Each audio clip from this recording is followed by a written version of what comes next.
A very good evening and welcome to all of you. Dear students, degree यानी adjective of comparison के अंतर्गत आज day 3 में आप कुछ खास रूल सीखने वाले हैं।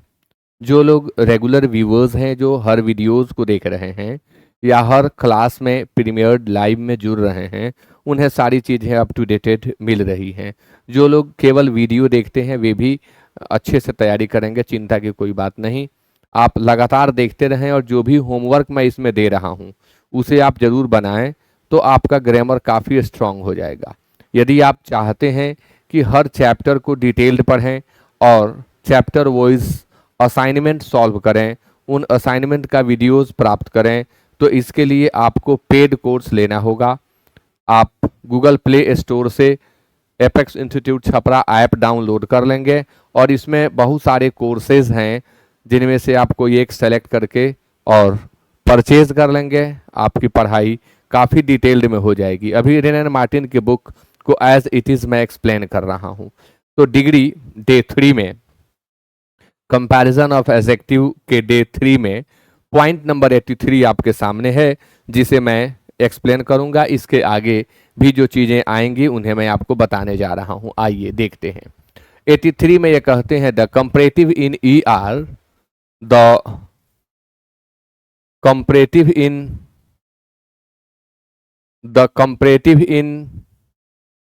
E R is not used when we compare two qualities in the same person or thing. If we wish to say that the courage of Rama is greater than the courage of Bablu, we say Ram is braver than Bablu.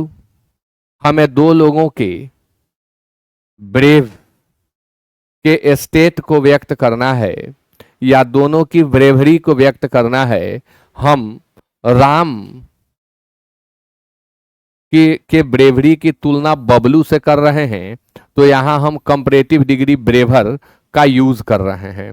But if we wish to say that the courage of Ram is greater than his prudence, ये कहना क्या चाहते हैं मैं आपको बता दूं।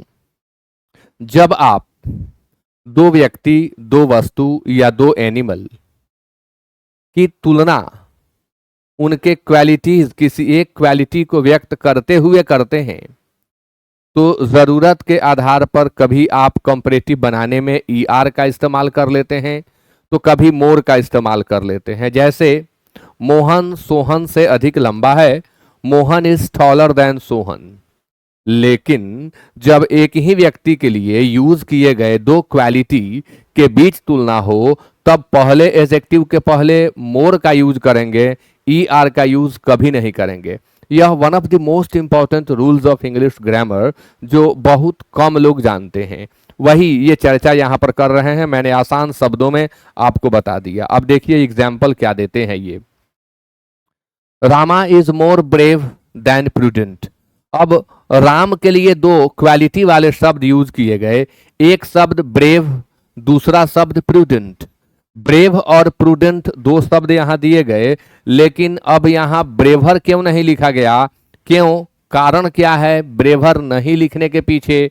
तो कारण यहां यह है कि यह ब्रेव भी एडजेक्टिव है और प्रूडेंट भी एडजेक्टिव है। तो जब किसी ह्यूमन बीइंग के लिए या जब किसी एनिमल के लिए या जब किसी थिंग के लिए दो एडजेक्टिव यूज किए गए हों और उन दोनों में किसी एक को अधिक बताना हो, तो पहले के पहले मोर का यूज करना होगा। यदि आप ई आर लगाएंगे तो सेंटेंस गलत होगा, यानी Ram is more brave than prudent, यह सेंटेंस बिल्कुल सही है।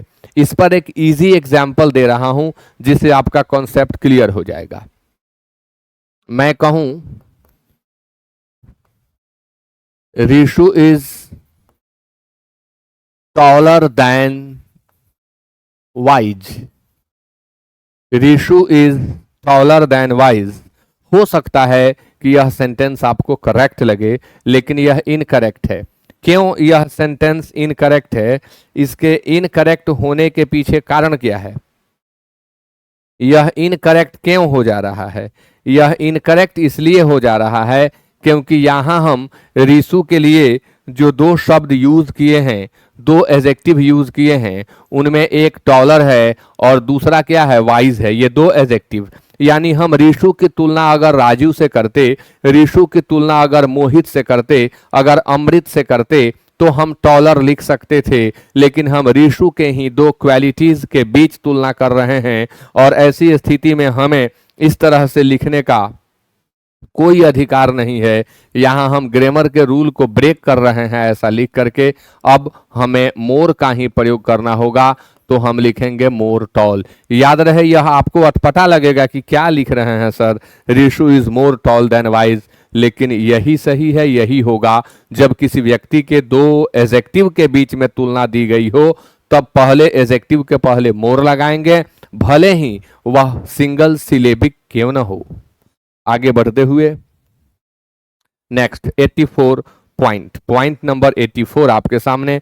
83 में आप बहुत ही खास चीज सीखे, अब आप 84 जानने वाले हैं। क्या है, when two objects are compared with each other, जब दो चीजों में आपस में तुलना की जाती है, the letter term of comparison must exclude the former, तो जो लैटर जो बाद में आने वाला है उसमें पहले वाले को एक्सक्लूड कर देना चाहिए, छोड़ देना चाहिए।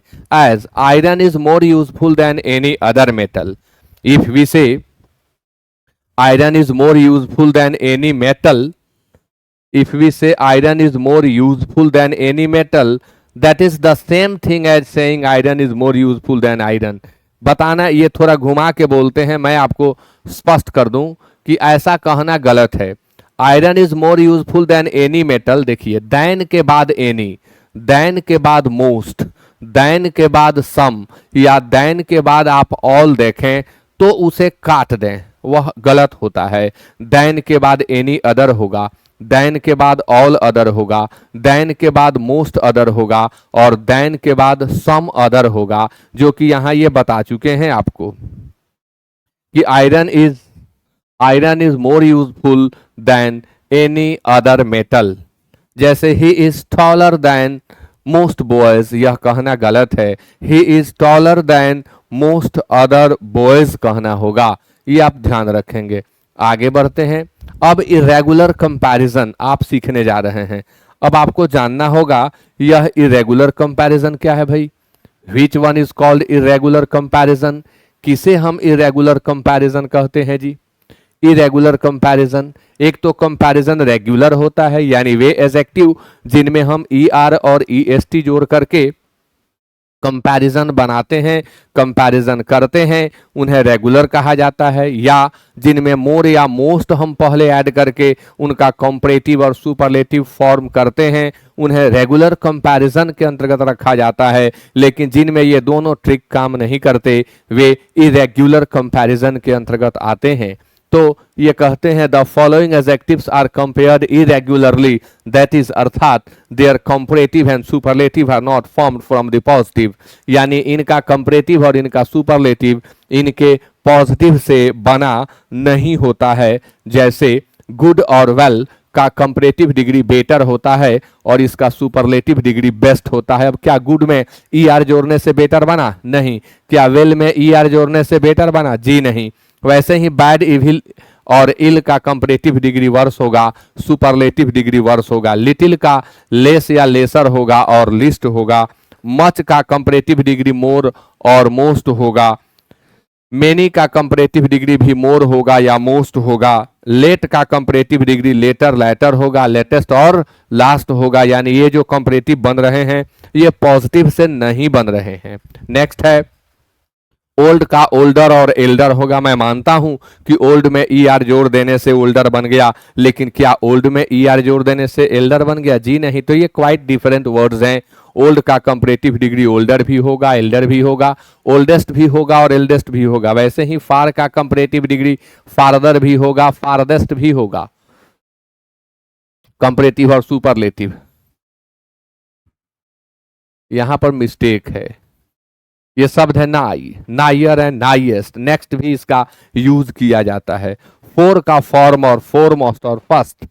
ऐसे ही इन का इनर, इनर मोस्ट और इनमोस्ट। अप का अपर, अपमोस्ट और अपर मोस्ट, यहाँ पर मिस्टेक है, ये आना चाहिए था यहाँ, यहाँ थोड़ा टाइपिंग मिस्टेक दिख रहा है। आउट का कंपैरेटिव आउटर होगा, अटर भी होगा, अटमोस्ट और अटर मोस्ट होगा, इन सब के बीच डिफरेंस होता है और इसके आगे के क्लास में मैं इन सारे डिफरेंस को बताऊंगा। The forms of nigh, nigher and nighest, fore and utter are outdated. ये बता रहे हैं कि ये जो फॉर्म्स हैं, ये जो फॉर्म्स आप यहाँ पर देख रहे हैं, ये आउटडेट हो गए हैं, आउटडेटेड हैं, यानी ये ऑब्सोलीट हैं, ये आउटमॉडेड हो गए हैं, यानी अब इनका प्रयोग नहीं हो रहा है, लेकिन खास स्थिति में इनका प्रयोग किया जाता है। अब आप सोच रहे होंगे कि आखिर ये नाई वर्ड क्या दे दिया गया है, क्या मीनिंग है इस नाई शब्द का। तो ये जो शब्द है इसका प्रयोग हम करते हैं ऑलमोस्ट के अर्थ में और अवे के अर्थ में, लगभग के अर्थ में या दूर के अर्थ में। जैसे नियर है वैसे ही ओल्ड इंग्लिश में नाई यूज हुआ करता था।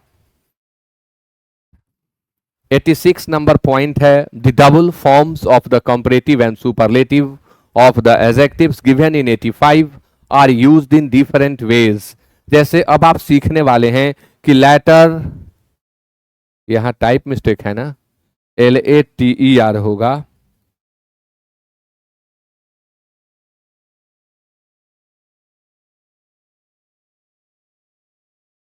LATER, LATTER, LATEST और LAST, यानी लेटर, लैटर, लेटेस्ट और लास्ट के प्रयोग में क्या डिफरेंस है, यह आप सीखने वाले हैं।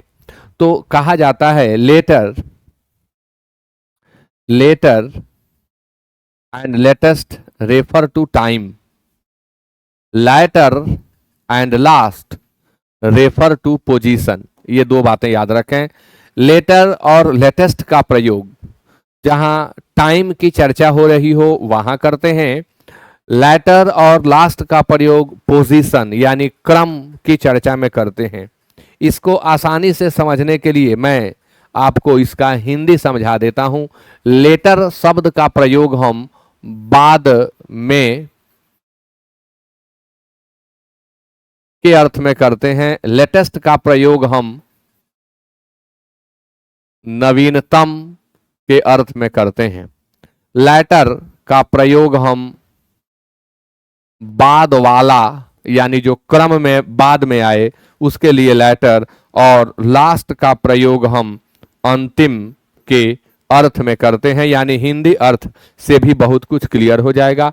LATER और LATTER ये दोनों लेट के कंपैरेटिव फॉर्म हैं और लेट के ही सुपरलेटिव फॉर्म के रूप में लास्ट और लेटेस्ट का यूज करते हैं, जो कि यहां आपने सीखा है। अब एग्जाम्पल है, he is later than I expected, यानी मैंने जो उम्मीद की थी, मेरा जो उम्मीद था उससे वह लेट आया है।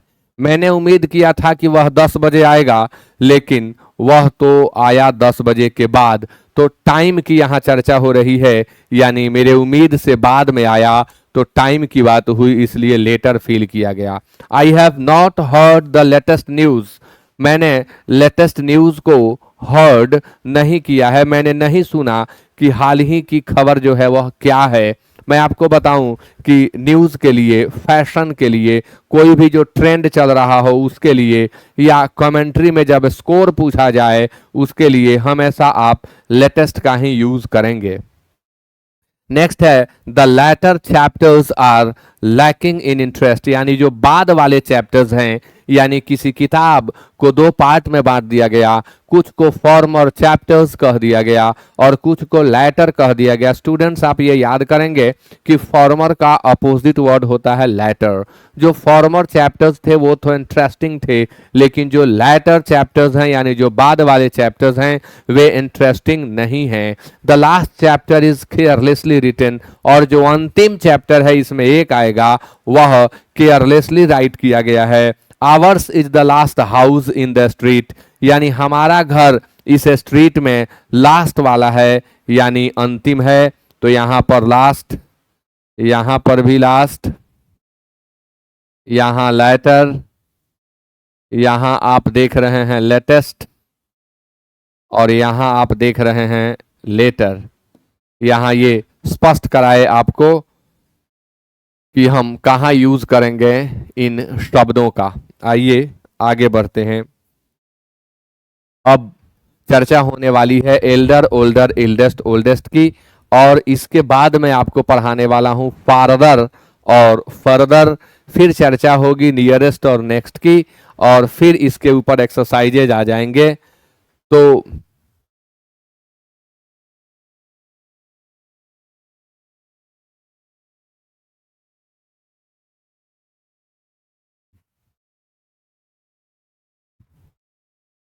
आज के क्लास में इतना ही मैं रहने देता हूं। ज़्यादा आपको अगर मैं एक ही दिन में दे दूंगा तो आपके लिए भी बोझ होगा। धीरे धीरे सीखें और चीज़ों को आप दोहराएं, बार बार पढ़ें। रिपीटिशन जो होगा, यानी कहा जाता है प्रैक्टिस मेक्स मैन परफेक्ट। आप लगातार जब पढ़ते हैं किसी चीज़ को, उसे दोहराते हैं, तो वो आपके ब्रेन में, वो आपके मस्तिष्क में जगह बना लेता है, वह आपको याद हो जाता है। तो इसे आप याद करें, फिर नेक्स्ट क्लास में इसके आगे मैं पढ़ाऊंगा। Thank you so much.